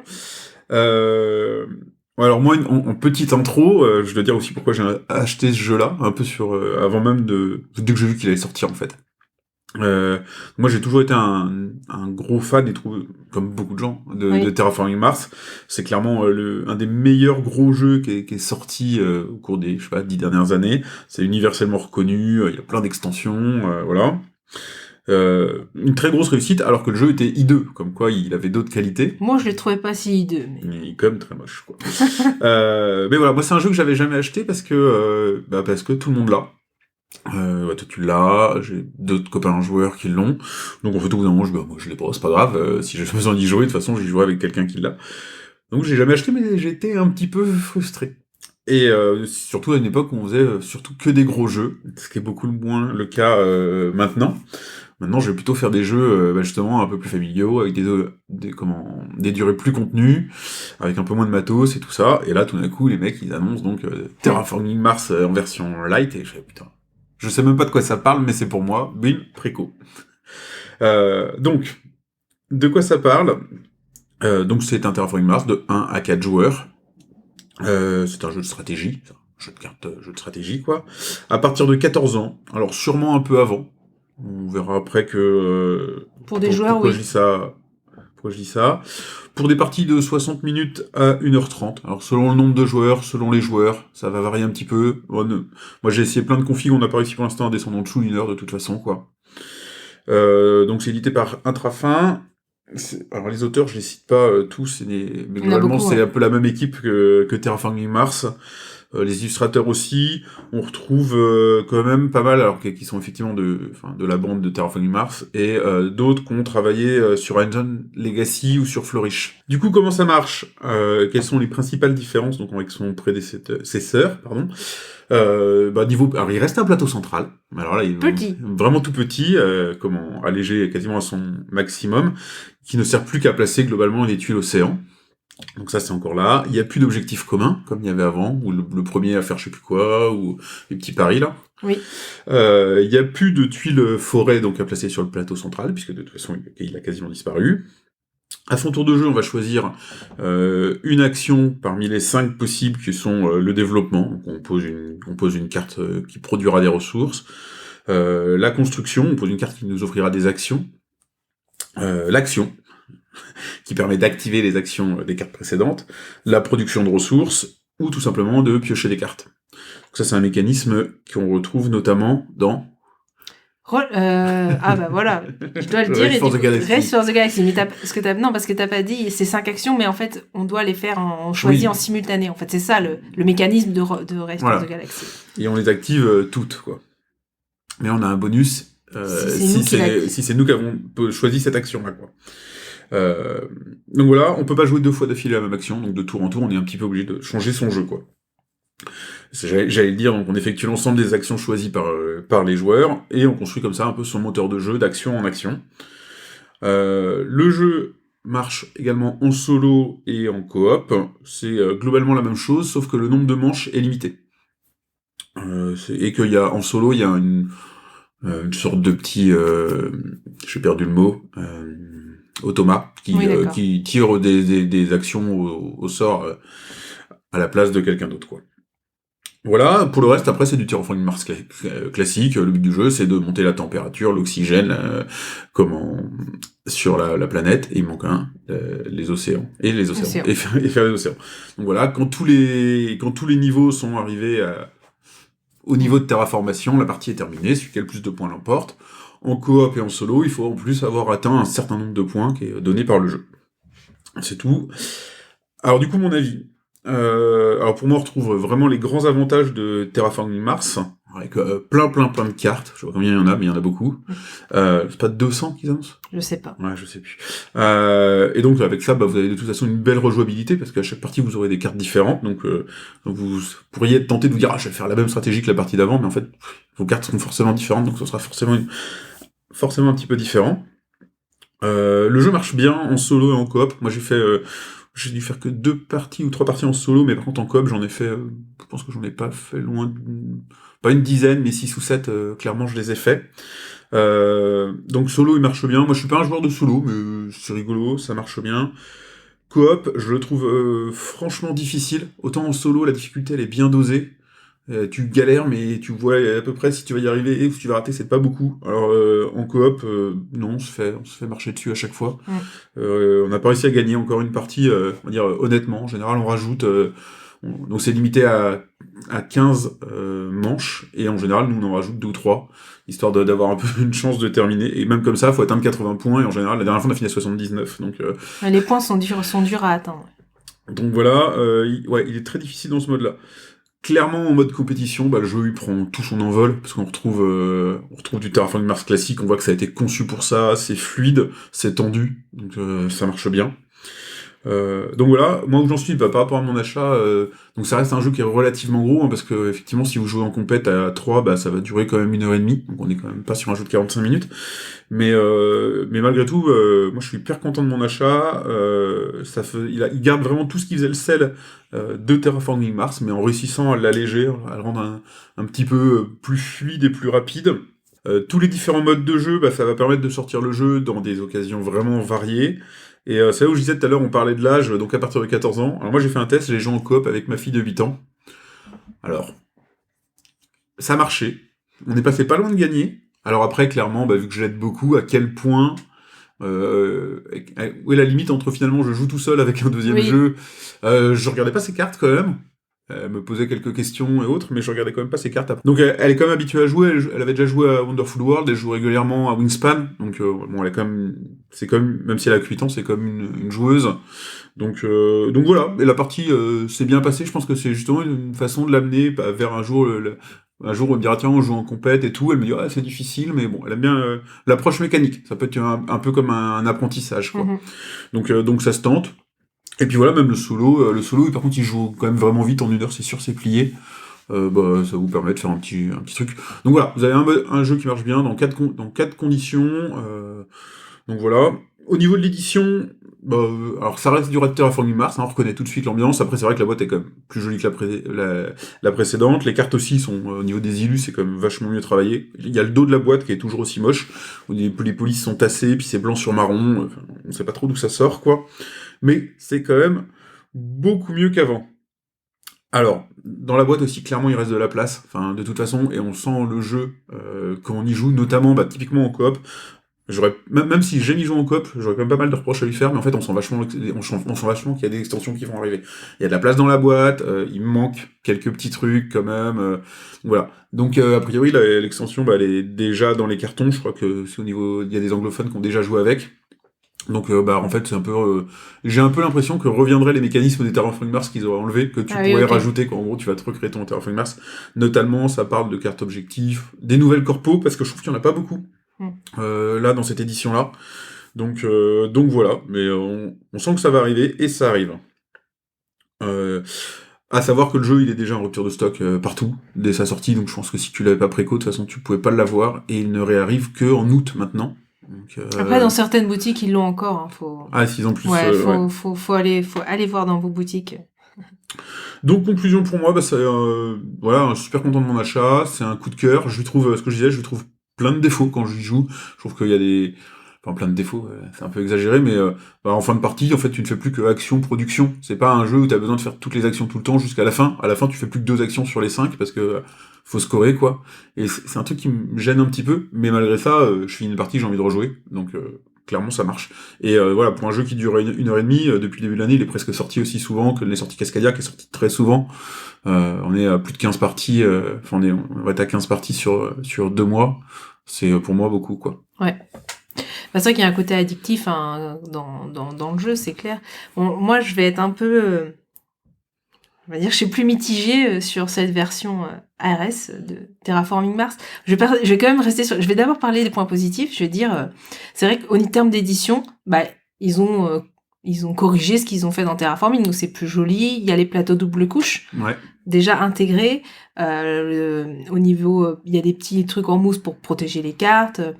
Enfin, pour séparer les cartes. C'est un peu mal branlé, ça. Mais bon, en termes d'édition, c'est vrai que c'est au-dessus de Terraforming. Bon, ils apprennent aussi de ce qu'ils ont fait. Ce que j'aime bien aussi, c'est qu'on peut jeter des cartes pour faire de l'argent. Donc on n'est pas bloqué. Donc ça, je trouve que c'est un point intéressant que apportait du coup ARS. Par contre, tout le reste, bah, je vais être un peu dure, mais pour moi, c'est un sous-terraforming en fait. Je peux comprendre que des gens préfèrent cette édition parce qu'elle va être plus facile à sortir, parce qu'il y en a qui aiment peut-être pas le système justement des villes, ou quand on place à côté le système de tuiles, il peut être rallongé et peut-être ça peut déplaire. Donc je comprends que les gens puissent préférer Ares, mais pour moi, voilà, c'est un peu, pour moi, ARS c'est un peu commercial, c'est-à-dire qu'ils ont mis le mode coop, qu'il y a beaucoup de gens qui attendent un Terraforming Mars coop. Du coup, ils l'ont fait dans cette version, mais bon, finalement, c'est un peu un solo. En fait, avec le mode solo, on peut jouer à 2 et on fait un coop, quoi. Donc c'est un peu ça. Je trouve que le système d'action qu'ils ont piqué dans Race for the Galaxy, finalement, il marche pas trop sur Terraforming. Moi, on y a joué à 2, à 3, et à chaque fois, on est là, mince, on a mis la même action. Alors qu'on voulait... En fait, du coup, pour moi, finalement, ça apporte que du négatif, presque, parce que du coup, soit on met des choses différentes, et c'est le but, mais souvent on met la même, et du coup, on n'est pas content, ça ralentit le jeu. Donc, moi, je trouve, ce point-là, typiquement, me gêne pas, en fait. Justement, ça fait partie du jeu d'essayer de jouer ce que les autres ne vont pas jouer. Je comprends que ça fait partie du jeu, mais finalement, ça marche. Pour moi, ça marche pas. Parce que finalement, on n'arrive pas à faire ce guessing, et ce guessing, pour moi, il a dans Terraforming, il sert pas, quoi. Par contre, ça m'a donné envie de rejouer à Race for the Galaxy, par contre, parce que cette mécanique-là, dans Race for the Galaxy, elle marche très bien. Et donc, ça m'a donné envie de rejouer pour cette mécanique-là, du coup, à ce jeu. Et donc, voilà, donc pour moi, ça ralentit le système d'action, il fonctionne pas. Et en plus, moi, ce que j'aimais, alors, c'est pareil, c'est fait pour raccourcir le jeu dans ARS, mais il y a plus ce système de draft. Et pour moi, en fait, j'aimais bien parce que du coup, on choisit les cartes qui nous... Voilà, il y a cette interaction qu'on fait avec les autres et ce choix de cartes. Aujourd'hui, du coup... Alors, on peut pas parler de chance, mais il y a des cartes qui combattent pas et on peut pas, même si on peut avoir des trucs pour piocher, utiliser la recherche pour piocher, je trouve qu'en fait, ces cartes se renouvellent pas beaucoup. Après, on les utilise pour payer d'autres, mais... Parce que statistiquement, je pense que ça doit revenir à peu près au même. Parce que dans Terraforming Mars, tu draftes. Et tu repioches à chaque manche, tu repioches 4 cartes. Mais oui, mais d'un autre côté, tu draftes et tu payes les cartes que tu gardes. Tu les payes. Donc au final, tu gardes 2-3 cartes en jeu. Là, au début du jeu, tu vas en piocher 8, tu vas garder les 8. Au final, tu vas en garder 2 ou 3, et les autres, tu vas t'en servir pour payer aussi. Donc ça revient globalement au même. Je suis d'accord, mais par exemple, moi, l'autre fois, j'avais que des cartes qui avaient des conditions qui équivalaient à la fin de partie. Donc, à la limite, ok, je les vends toutes pour faire de l'argent. Mais j'ai plus de cartes. Et en fait, il faut que j'utilise mon action recherche pour faire des cartes. Mais tu sais pas sur quoi tu vas tomber. Et après, tu peux, selon les cartes que tu pioches, ton moteur, tu peux l'orienter qui te produise des cartes. Tu peux jouer. Mais si t'as pas les cartes qui produisent, en fait, moi je trouve que ça coince un peu. Tu peux jouer l'action construction de façon à ne faire qu'une seule construction et à piocher une carte aussi. Je trouve que t'as d'autres moyens de te procurer des cartes. En fait, le moteur de cartes, il est pas forcément dans la pioche, l'action de pioche. Non, mais je comprends bien. Mais c'est vrai que du coup, voilà, moi finalement, ce que j'aime dans Terraforming, finalement, je le perds dans RS. Et du coup, et je le trouve pas beaucoup plus rapide. Et ouais, je trouve qu'on se coince plus, et puis c'est difficile de suivre ce que fait l'autre. Déjà, dans Terraforming, c'est difficile aussi, mais ouais, du coup, pour moi, je dis pas que c'est... En fait, il sortirait sans qu'il y ait son frère, ou son papa, je sais pas. Oui, on dirait que c'est un super jeu, mais pour moi, du coup, étant donné qu'il y a Terraforming Mars, pour moi, ARS est en dessous. Mais après, voilà, il y a des gens justement qui aiment pas le draft, qui aiment pas les tuiles et qui du coup préfèrent cette version et je les comprends. Ouais, mais tu vois, j'aime le draft beaucoup en plus. Les tuiles, je sais pas si j'aime ça ou j'aime pas ça, mais ça me dérange pas. Mais tu vois, pour revenir par exemple sur l'exemple des cartes et du choix des actions, sur la dernière partie qu'on fait ensemble, moi je fais quasiment jamais l'action piocher. Parce qu'en fait, les gens faisaient pas l'action construire. Et la deuxième action de construire, le bonus, c'est de piocher une carte. Donc je piochais ma deuxième carte là, et je savais que quelqu'un allait faire piocher à la fin. Donc je piochais le même nombre de cartes sans faire cette action-là. Et ça marchait, parce que j'ai remarqué que les autres le faisaient pas. Donc je trouve que t'as un guessing à faire par rapport au jeu des autres. L'interaction, elle est là dans ce jeu-là. C'est vraiment, ok, comment je vais me placer pour moi, faire quelque chose qui vraiment m'intéresse moi, en profitant de l'action des autres. Donc voilà, pour moi ça marche, mais effectivement, bah, c'est intéressant parce que c'est pas les mêmes points de vue. Sur le rapport au jeu, moi, je pense que si j'étais encore un gros joueur de Terraforming Mars, ce qui est absolument pas le cas, parce que finalement, ma dernière partie, elle doit avoir 1 an et demi ou 2 ans maintenant. Mais j'ai des copains qui jouent à Terraforming Mars encore quasiment tous les mois. Je pense que si tu leur amènes cette version-là, ils vont avoir un peu le même discours que toi, en mode ouais, bah, super, c'est du Terraforming Mars allégé, ça sert à rien. Puis bah, pour moi, il est pas allégé parce qu'en fait, enfin clairement là, au début, les ressources, avant de commencer à faire, déjà pour augmenter ses productions, c'est difficile. Au départ, pour augmenter la température, on a l'impression qu'elle augmente jamais. Et en fait, c'est un peu, ça augmente pas. On commence à faire, toujours c'est pas, on fait les océans parce que les océans sont plus faciles à construire. On finit par arriver à doucement augmenter la température et d'un coup, comme on est 2 ou enfin à 3, d'un coup, en fait, c'est presque exponentiel. C'est on fait rien. Et d'un coup, en 2-3 tours, c'est fini. Alors ça, c'est un peu ce que je disais tout à l'heure, c'est effectivement le petit reproche que je lui ferais, ou cette impression, c'est qu'en fait, tout arrive tellement sur la fin que même la fin, elle est précipitée. Oui, c'est ça, en fait, ça avance pas, et d'un coup, c'est fini. Ça, je suis d'accord. Bon, après, c'est un peu propre à la construction de moteur, quoi. Mais voilà, donc en fait, j'entendrais ce discours-là, mais moi qui adore Terraforming Mars, mais si je l'avais chez moi maintenant, je sais que j'y jouerais pas. Oui, ben non, mais je comprends. Plus personne n'y joue, parce que non, moi, une partie de Terraforming Mars, ça n'a jamais duré 1h30, chez moi, ça a duré 3 heures, donc j'ai quand même vraiment un Terraforming Mars que je peux sortir, et du coup, ça marche. Ah non, je comprends. Donc voilà. En conclusion, essayez-le de toute façon, hein, oui, voilà. Et puis venez nous dire ce que vous en pensez. Il y a toujours des jeux qui correspondent à certains, moins à d'autres. Alors, Poupoum, dernière rubrique. Qu'est-ce que tu attends? Alors, moi, ça repart. J'ai eu un début d'année un peu plus calme. Même si peut-être que ça se voit pas, mais il a été plus calme. Et là, oui, ça repart. Donc là, j'ai pas mal de choses en précommande. Bon, du coup, pour ce qui va arriver vite, normalement, il va y avoir le nouveau Azul, le 4e de la gamme. Donc Azul, les Jardins de la Reine. À voir ce que ça va donner. Bon, je craquais dessus. 2 nouveaux exits. Pareil. Bon, ça se mange sans fin. Et sinon, j'ai craqué un peu à l'aveugle sur un jeu. Je sais pas ce que ça vaudra. C'est Mob Big Apple. Ça sort chez Matago. Je sais pas, ça avait l'air sympa. Un peu de bluff, tir à la corde, 2 joueurs, on va se flinguer. Voilà. Je sais pas trop ce que c'est. Mais en fait, les avis avaient l'air pas mal. Apparemment, il y a eu de très bons retours du festival de Cannes. Donc, j'ai craqué dessus comme ça à l'aveugle. Donc, il va arriver. Il y a aussi donc celui qui est repoussé. Donc là, ce sera peut-être pas pour le prochain podcast. On en a déjà parlé. Le gros, celui qui est déjà considéré comme un des meilleurs jeux de l'année, Ark Nova. Donc, qui est, a priori, moi, j'en avais dit ça, mais a priori, ça peut se confirmer que c'est un peu un terraforming sur les parcs animaliers.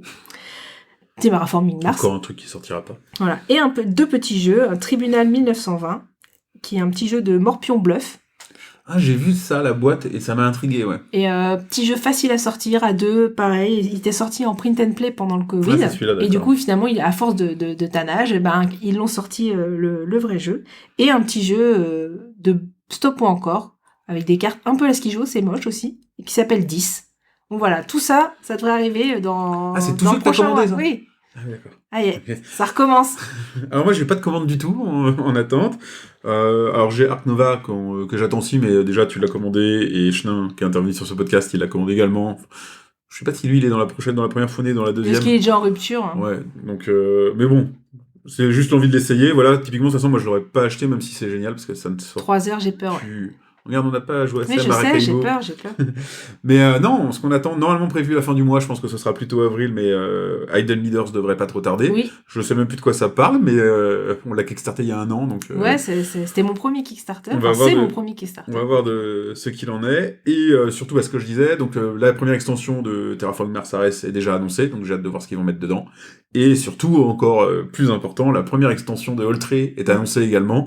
Je sais pas du tout pour quand c'est prévu, mais je pense que la première extension d'Holtré, je passerai pas à côté, quoi. Ouais. Donc voilà. En conclusion, alors on vous rappelle que donc, dans cet épisode-là, il y avait un concours. Donc vous nous laissez en commentaire, que ce soit sur les réseaux sociaux ou sur YouTube, le jeu dont on a parlé dans ce podcast que vous avez préféré. Instagram, Facebook. Voilà, Twitter et YouTube. Vous vous abonnez, vous laissez un commentaire. À chaque fois que vous faites participer sur un réseau social, c'est une chance de gagner. Ouais. On fait gagner Numbers. Donc on vous invite à réécouter la présentation du jeu. On est présent sur Discord, le lien est dans la description, donc n'hésitez pas à venir discuter avec nous dire qu'on est, je veux dire qu'on est super, bah ouais, pourquoi pas, ou qu'on dit de la merde, c'est peut-être plus probable. Voilà, vous nous trouverez là-bas. Comme tu l'as dit, on est sur Instagram, sur Facebook, sur Twitter. Abonnez-vous, machin, tout ça. Et je dirais bien qu'on se revoit bientôt pour un épisode série, mais en fait, ça fait 3 fois qu'on annonce un épisode série qu'on n'a pas encore fait. Donc à bientôt pour un prochain épisode. Prochain épisode. Merci, salut.